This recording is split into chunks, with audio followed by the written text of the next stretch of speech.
우리 가정에서도 이 시간 3부 예배 드리시는 성도님들, 여러분들의 가정에 샬롬의 은혜 함께 하시기를 기원합니다. 사랑하는 여러분, 여러분들의 삶 가운데 주님의 평강이 함께 임하시기를 기원합니다. 여러 가지로 힘겹고 또 풍랑이 있는 것 같은 그런 시절이지만, 그러나 주님께서 주시는 평화가 늘 함께 하기를 다시 한번 기원합니다.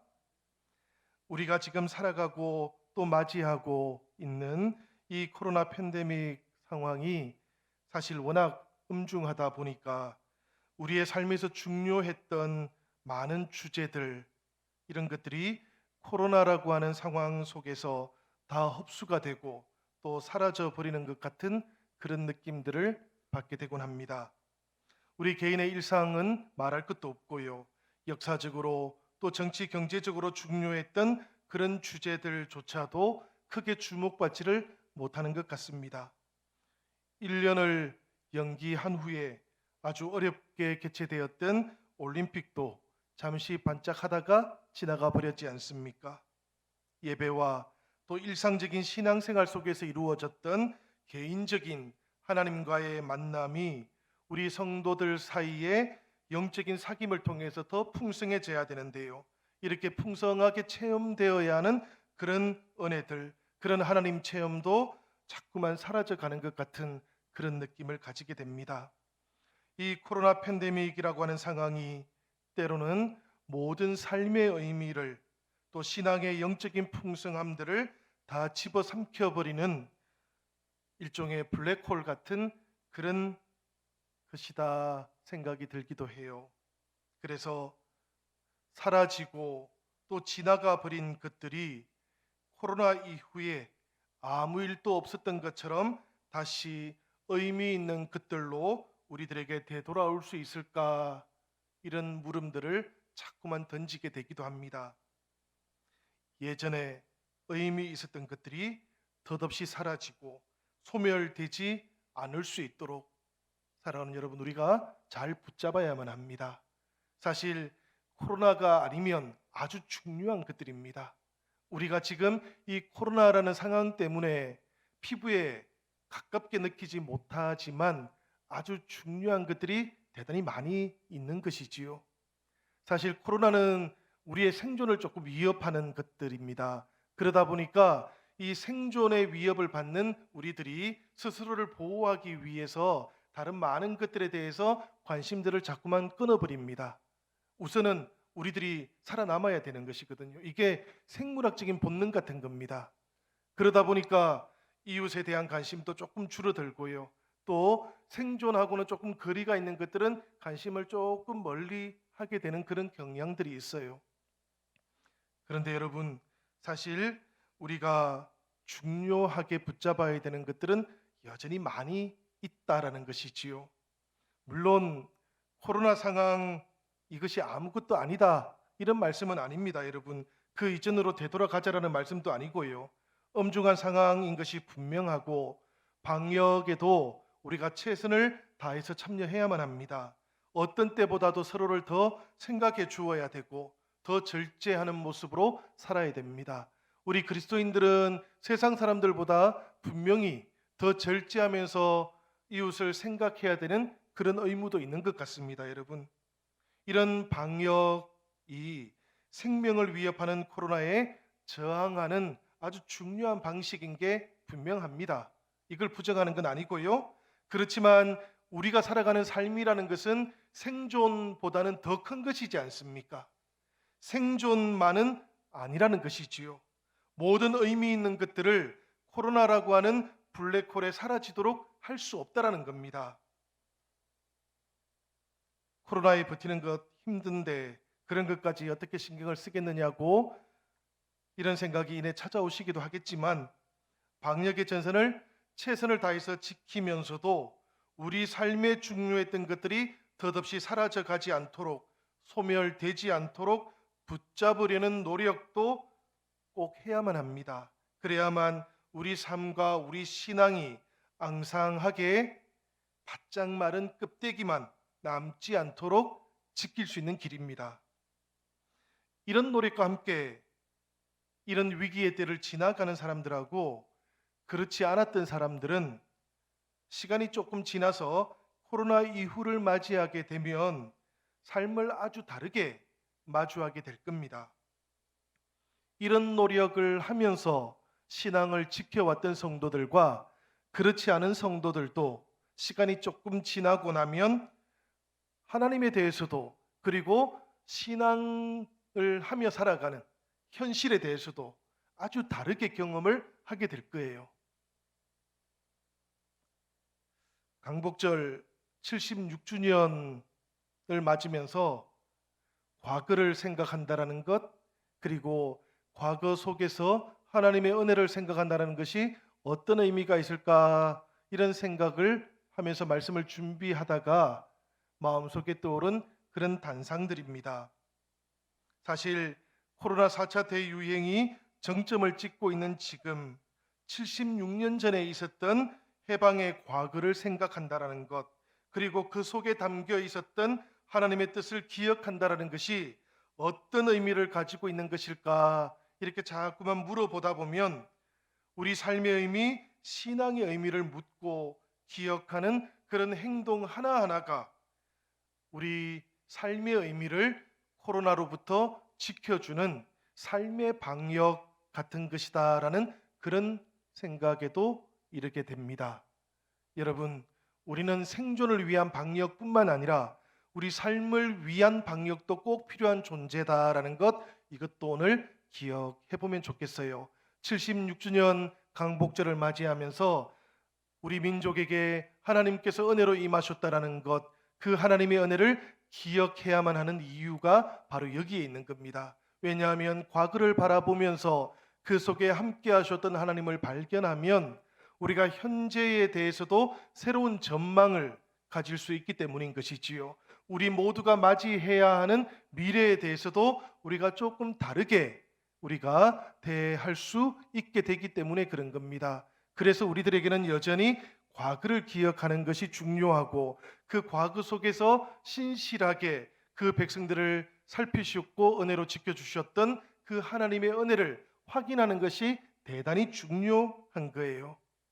사실 우리들뿐만 아니고 유다 백성들도 이런 경험들을 가지고 있었습니다.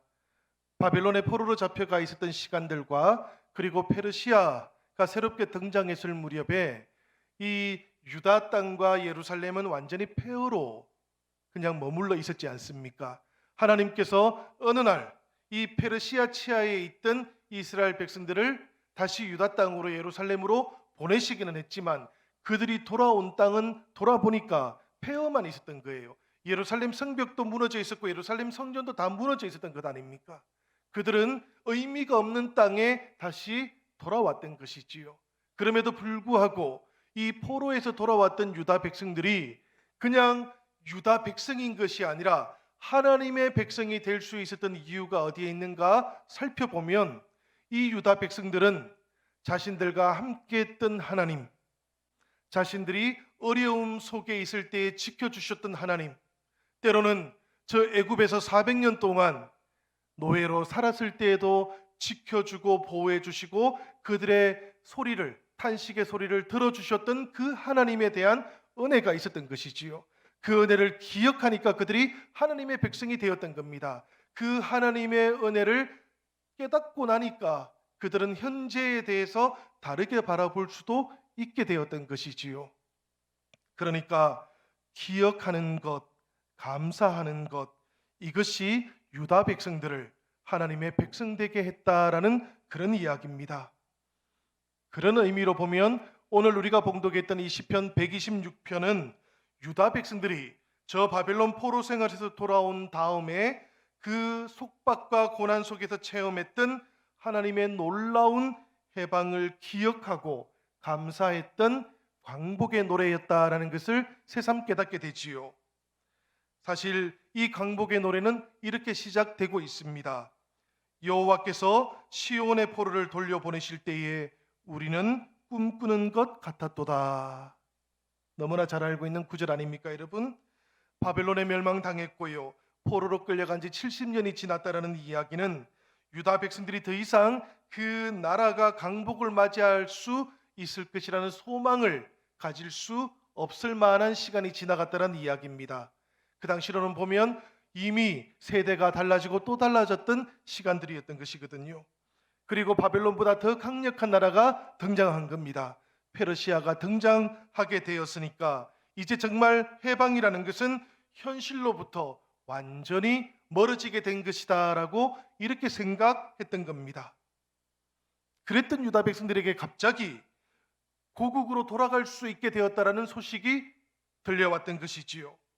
70년 동안의 포로 생활 후에 갑자기 현실이 되어버린 그 해방이라는 것이 얼마나 실감이 나지 않았는가 하면 마치 꿈을 꾸는 것 같았다라고 이렇게 표현하고 있는 것입니다. 여러분, 이 유다 백성들만 그랬던 것이 아닙니다. 76년 전에 조국의 강복을 경험했던 우리 어르신들, 우리 믿음의 선배들이 또한 이처럼 하나님의 은혜를 꿈과 같이 경험하게 되었던 것이지요. 여러분, 조금 낡은 사진이지만 사진을 한번 보시지요. 이 사진이 무슨 사진인가 하면 강복절에 해방이 되었던 날에 서대문 형무소에 있던 사람들이 풀려나와서 그 해방의 기쁨을 표현하고 있는 거예요.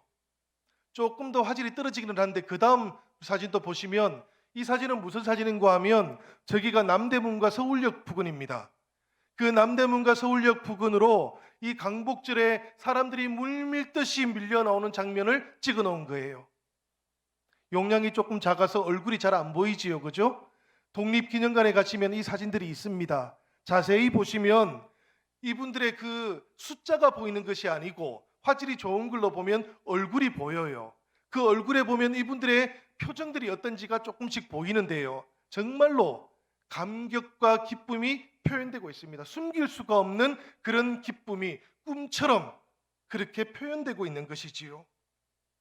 힘겨웠고 징그러웠던 36년의 그 고난의 터널을 빠져나왔던 감격이 고스란히 표현되었던 겁니다. 오늘 말씀 속에도 보니까 이 꿈과 같은 현실이 믿기지 않아서 꿈과 같았다라고 그렇게 표현하는데요. 이 표현 속에는 신앙의 고백도 함께 담겨져 있는 겁니다. 믿을 수 없는 현실에 대한 그런 고백만 있는 것이 아니고 정말로 하나님 앞에서 이 구원과 해방이라는 것이 너무나 놀라워서 하나님께 드렸던 신앙의 고백도 담겨져 있어요. 무엇인가 하면 이 꿈과 같은 현실은 전적으로 하나님의 은혜입니다. 하나님의 전격적인 은혜 때문에, 도우심 때문에 이루어졌습니다라는 그런 고백도 꿈과 같습니다라는 이 고백 속에는 담겨져 있는 것이지요. 왜 그런가 하면 유다 백성들이 바벨론을 무너뜨렸던 것이 아니지 않습니까? 유다 백성들이 스스로 해방을 쟁취했던 것도 아니었지 않습니까? 그들은 70년의 세월 동안 바벨론에서 또 페르시아에서 세월을 보내고 있었는데 어느 날 자신들이 이루지 못했던 그 해방을 하나님께서 이루어 주셨던 것이지요. 그래서 성경은 고레스를 마치 메시아처럼 그렇게 표현하게 되었던 겁니다. 고레스가 메시아였던 게 아닙니다, 여러분. 하나님께서 꿈과 같이 이 페르시아라는 나라를 등장시켜 가지고 바벨론을 무너뜨리시고 그리고 고향으로 돌려보내니까 이 유다 백성들은 역사 속에서 임하고 계시는 하나님의 은혜를 경험하고 나서 저 고레스를 사용하시는 하나님이 놀랍구나. 하나님께서 고레스를 마치 메시아처럼 사용하셨던 것이구나라고 그렇게 고백하게 되었던 것이지요. 그만큼 놀라웠다라는 겁니다. 그만큼 전격적인 하나님의 은혜가 있었다라는 그런 이야기지요. 유다 백성들처럼 우리 민족도 하나님의 은혜를 이렇게 경험했던 나라였습니다. 일찍이 우리 민족의 스승이셨던 함석헌 선생께서는 우리 대한의 강복을 이렇게 하나님의 은혜 때문에 찾아온 것이라고 말씀하신 적이 있었어요. 우리 대한의 강복을 가리켜서 함석헌 선생은 뭐라고 표현했는가 하면 도둑같이 온 해방이다라고 그렇게 표현을 했습니다. 왜냐하면 8월 14일까지는 아무도 몰랐고 그렇게 되리라고 믿은 사람도 거의 없었기 때문이에요. 아무도 몰랐으니까 아무도 꾸민 사람이 없는 게 당연하지요. 아무도 꾸민 사람이 없으니까 여러분, 이 해방이라는 것, 이 해방이 찾아온다라는 것, 이것은 전적으로 하나님의 은혜다라고 그렇게 표현해보고 싶었던 겁니다. 그래서 이 해방이 도둑같이 왔습니다. 이 해방이 하나님의 은혜로만 찾아왔습니다라고 그렇게 고백했던 것이지요. 나 때문에 해방이 왔다라고 말할 자격이 아무도 없다라는 이야기고요. 단지 우리 민족의 해방이라는 것은 오직 하나님께서 이 땅의 사람들을 긍휼히 여겨 주셨기 때문에 우리에게 찾아온 것입니다라는 이런 믿음의 고백이 이 도둑같이 온 해방이라는 말 속에 포함되어 있는 것이지요. 여러분, 월남 이상재 선생이라는 분 성함을 들어보셨을 겁니다. 이 월남 이상재 선생은 우리 민족의 해방을 앞두고 뭐라고 말했는가 하면, 우리는 싸우지 않고 빼앗겼으니 싸우지 않고 되찾을 것이다 라고 이렇게 말했던 적이 있었습니다. 생각해 보면 대단히 예언자적인 그런 선포지요. 일제 그 식민지 치하를 살아가면서도 우리의 해방이 어떻게 올 것인가 생각해 보면, 우리가 어떤 것도 하지 않고 싸우지도 않고 빼앗겼으니 우리가 싸우지 않고 되찾을 거야 라고 그렇게 말하곤 다녔다 그러는 것이지요. 그런데 여러분, 하나님의 은혜가 찾아와서 이 나라가 강복을 맞이하게 되었으니 정말로 이 월남 이상재 선생의 예언자적인 선포는 실현되었던 것이지요. 그만큼 하나님의 은혜로 우리의 해방이 찾아왔다라는 그런 이야기입니다. 여러분, 이런 표현들이 항일 독립투쟁의 노고를 가볍게 여겨서 나오는 말들이 아닙니다.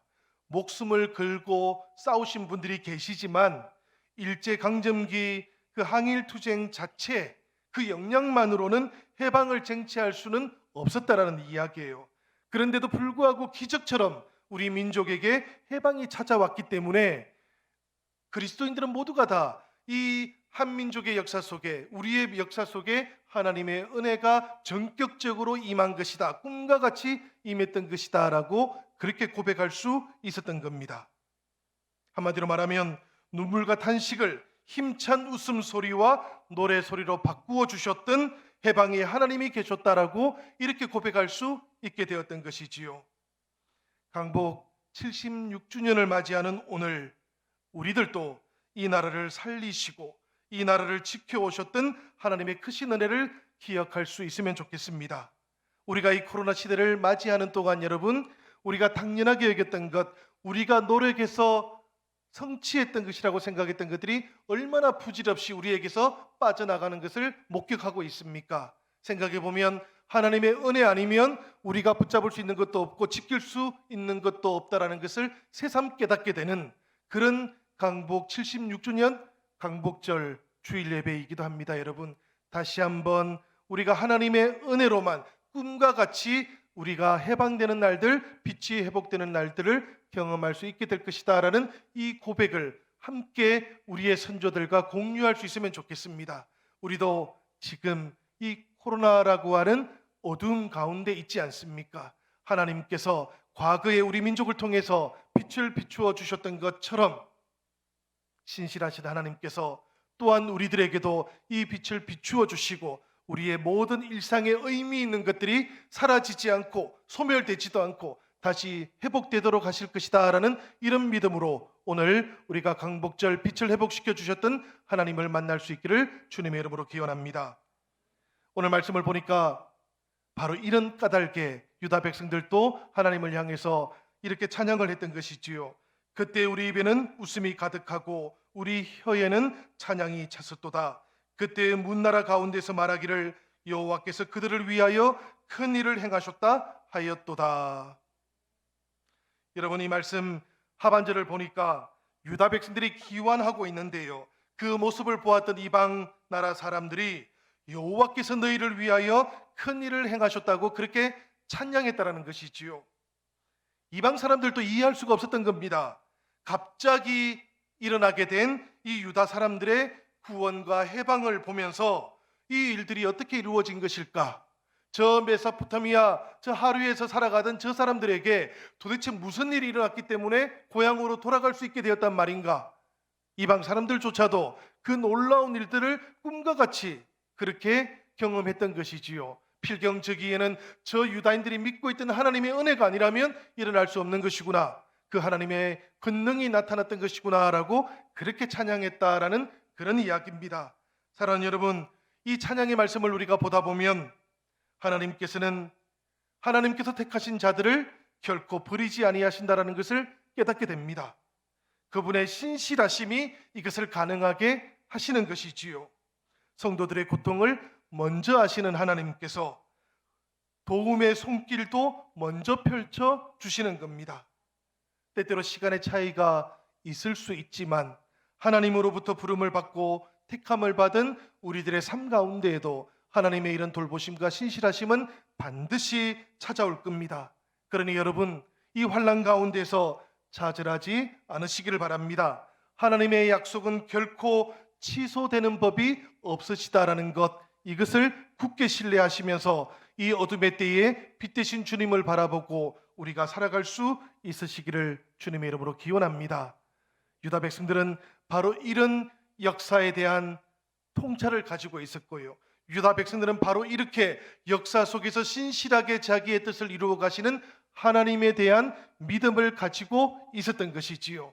그 믿음에 대한 고백이 오늘 우리가 읽었던 이 2절의 찬양 속에 담겨져서 그렇게 표현되고 있었던 겁니다. 사랑하는 여러분, 이방 사람들이 유다 백성들을 보면서 하나님께서 놀라운 일을 행하셨구나라고 그렇게 말했던 것처럼 생각해 보면 76년 전에 이 나라와 이 민족을 위해서도 하나님께서는 그렇게 놀라운 일을 행하셨고, 이방 민족들은 이 나라에 찾아온 그 자주 독립과 해방을 바라보면서 놀랍게 생각했을 것이 분명합니다. 여러분, 우리나라가 어떤 지정학적인 위치에 속해 있는지를 떠올려 보시기를 바랍니다. 그 대륙의 세력들과 해양의 세력들이 부딪힐 때 어떤 일이 생겨날지를 한번 떠올려 보시기를 바랍니다. 그럼에도 불구하고 이 나라가, 이 민족이 76년 전에 주권을 다시 회복하고, 그리고 76년까지 지금까지도 하나님 앞에서 이 여러 열방들 가운데에서도 이 주권을 지키면서 나라가 지탱되어 왔다는 것, 이것이 얼마나 놀라운 일입니까, 여러분? 지도를 보기만 해도 압니다. 역사를 보기만 해도 이 나라가 도대체 어떻게 이렇게 지켜져 올 수 있었을까? 일제 36년의 시간들 뿐만 아니라 몇 해 지나지 않아서 안타깝고 비극적인 민족 분단과 전쟁까지도 경험했던 이 나라가 도대체 어떻게 이렇게 경제적으로 성장할 수 있고, 어떻게 이 나라가 민주화까지도 이루면서 이렇게 하나님 앞에 가장 부흥한 교회도 있는 나라가 될 수 있을까 생각해 보면, 정말로 역사 속에서 우리 민족을 살펴주셨던 하나님이 함께 하시지 않으면 불가능했을 것이다라는 고백이 저절로 나오는 것이지요. 여러분, 놀라지 마십시오. 2차 대전이 끝나고 그 이후에 있었던 여러 민족 전쟁들, 그 내전을 겪었던 나라 중에 우리 대한민국처럼 이렇게 발전해 있는 나라가 없습니다. 경제적으로도 성장하고 정치적으로도 민주화를 이루고, 그리고 세대들도 아주 풍성하게 문화적인 열매들을 거두는 나라가 없어요, 전 세계에. 참으로 그냥 역사를 살펴보면 그 역사 속에 함께 하셨던 그 하나님이 보이는 것이지요. 우리가 76년의 세월 동안 함께 하셨던 하나님과 동행해 왔던 겁니다. 76년 전에 이 민족을 위해서 빛을 회복시켜 주셨던 하나님께서 그 76년의 세월 동안 그 모든 고난과 아픔의 세월들 가운데서 우리와 함께 해주시면서 우리의 탄식도 들어주셨던 것이지요. 그래서 오늘 우리가 있는 겁니다. 그러나 여러분, 우리가 도달한 이 지점에서 우리는 다시 한번 우리들 자신에게도 하나님 앞에서도 진실하고 솔직해져야만 합니다. 하나님께서는 우리 민족들에게 아주 분명하고 온전한 빛을 주셨지만, 그러나 우리가 성취한 이 빛은 아직 온전한 빛은 아니지 않습니까? 하나님께서는 이 민족을 통해서 이루고자 하는 뜻이 계셨겠지만, 그러나 우리 민족은 여전히 분단의 상처를 안고 있지 않습니까? 전 세계의 마지막 남은 분단 국가이기도 합니다. 민족 국가로서는 마지막 남은 분단 국가지요. 그러다 보니까 온 민족의 삶 가운데 이 분단의 철책이 여전히 남아있는 겁니다. 이 민족 공동체 안에 살아가는 모든 사람들에게는 이 분단의 상처가 여전히 남아있기도 한 것이지요. 이렇게 분단의 철책이 남아있으니 안타깝게도 우리의 삶 가운데 하나님께서 비춰주시는 그 빛이 온전하게 회복되어 있지 못한 것이지요. 따져보면 반쪽짜리 빛으로 우리가 살아가고 있는 겁니다. 여러분, 우리가 다시 한번 솔직하게 하나님 앞에서 하나님께서 우리에게 허락하시고 우리 민족에게 부어주셨던 그 은혜를 생각하면서 이제 기도해야 될 때라고 생각이 됩니다. 오늘 말씀을 보면 4절에는 여호와여 우리의 포로를 남방 시내들 같이 돌려보내소서라고 기도하는 유다 백성들을 만나게 됩니다. 여러분, 우리가 잘 알고 있지요. 이 기도문 속에 나오고 있는 남방 시내는 유다 땅 그 아래쪽에 있는 네겝 사막을 말하는 겁니다. 건기가 되면 그곳에는 물이 하나도 흘러가지를 않아요. 아주 건조한 사막일 뿐입니다. 그런데 늦은 비가 오고 이른 비가 와서 하나님께서 그 이스라엘 백성들을 향해서 물을 내려주시면 이 남방 땅에도 물이 흘러갑니다. 그 물이 흘러가는 모든 곳에 생명이 다시 자라게 되는 것이지요. 이 유다 백성들은 하나님의 은혜가 임해서 아직까지 바벨론의 페르시아의 포로로 잡혀있던 그 백성들이 하나님의 은혜 가운데 다시 돌아오기를 바라면서 이렇게 기도했던 겁니다. 우리도 이 강복 76주년을 맞이하면서 다시 한번 여전히 분단되어 있는 우리 동포들을 위해서 기도해야 될 줄로 생각이 됩니다. 하나님, 그 복음의 빛 가운데로 우리가 모두 다 나올 수 있도록 우리가 하나님 앞에 기도할 수 있으면 좋겠습니다. 사랑하는 여러분, 오늘 말씀 5절과 6절에 보면 눈물을 흘리며 씨를 뿌리는 자는 기쁨으로 거두리로다. 울며 씨를 뿌리러 나가는 자는 반드시 기쁨으로 그 곡식단을 가지고 돌아오리로다라고 그렇게 찬양하고 결단하고 하나님을 향해 굳게 믿고 있는 유다 백성들을 만납니다. 여러분, 유다 백성들은 저 메소포타미아에서 눈물을 흘리며 씨를 뿌렸던 적이 있었습니다. 그렇게 눈물을 흘리고 씨를 뿌려도 그 백성들은 기쁨으로 그 곡식단을 가지고 올 수가 없었어요. 그들이 갖고 있던 그 모든 곡식들은 그 바벨론에서 페르시아에서 그 모든 백성들이 다 빼앗겨 버렸던 것이지요. 그러나 이제 하나님께서 회복시켜 주셨던 그 유다 땅에서, 그 약속의 땅에서 눈물을 흘리며 씨를 뿌릴 수만 있다면 신실하신 하나님께서 반드시 기쁨으로 그 곡식단을 가지고 돌아올 수 있게 할 것이다라고 이렇게 고백했던 겁니다. 그 역사를 바라보면서 이렇게 고백하니까 그들은 현재에 대해서도 미래에 대해서도 전혀 다른 전망을 가질 수 있게 되었던 것이지요. 이것이 믿음입니다, 여러분. 과거를 바라보면서 함께 하셨던 하나님을 굳게 신뢰하면서 현재를 해석하고 미래를 새롭게 전망할 수 있는 사람이 신앙의 사람이고 그리스도인인 것이지요. 이 강복 76주년인 오늘 우리도 오늘 이 시대를 다시 한번 바라볼 수 있기를 원합니다. 신실하게 우리 민족에게 해방을 주셨고 이 76년의 세월 동안 신실하게 우리를 지켜주셨던 그 하나님을 우리가 믿고 있다면 비록 이 시간 지금 이 시대가 코로나 가운데 있다 할지라도 그 신실하신 하나님은 변함없이 우리와 함께 하실 겁니다. 우리에게 의미 있는 것들, 우리에게 소중했던 것들, 이런 것들이 코로나의 그 소용돌이 속에 다 사라지고 소멸되지 않도록 하나님께서는 우리의 삶을 지켜주실 겁니다. 그렇게 우리가 눈물을 흘리면서 기도할 때에 하나님께서 기쁨으로 단을 거둘 수 있도록 인도해 주신다는 것을 기억하시기 바랍니다. 특별히 눈물을 흘려야만 합니다.